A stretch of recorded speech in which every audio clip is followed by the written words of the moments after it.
Mekušcima ulaz zabranjen.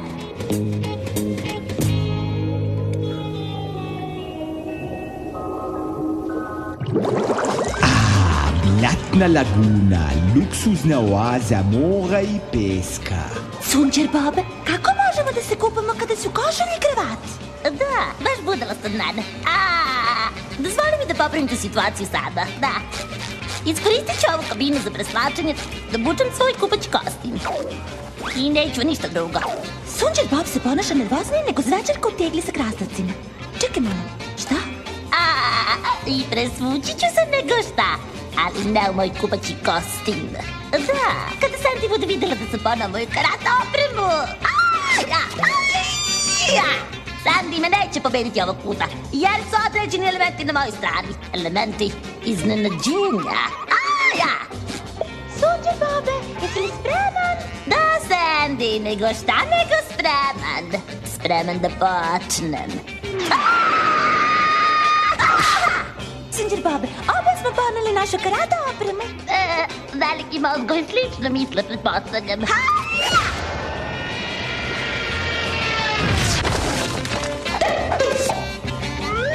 Možda sam na zemlji, ali nisam ispao.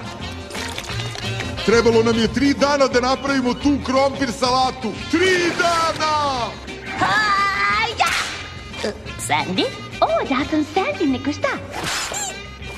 Brava, Sandy. Shvatam. Ona je Sandy. To je njeno ime, a takođe je pokrivena peskom.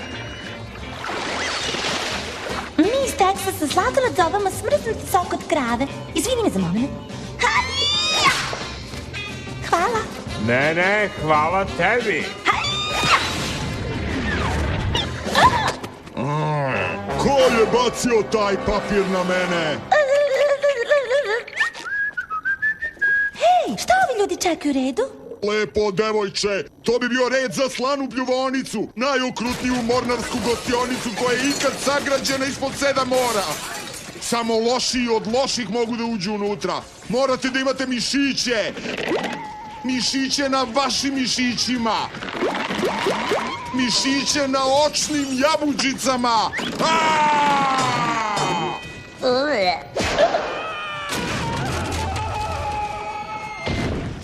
Izgleda kao opako dobra zabava, za nas? Da, ajmo unutra. Ajde, ulazi. Dobrodošli u slanu pljuvonicu. Koliko si žestok? Koliko sam šestok? Pojeo sam činiju eksera za doručak.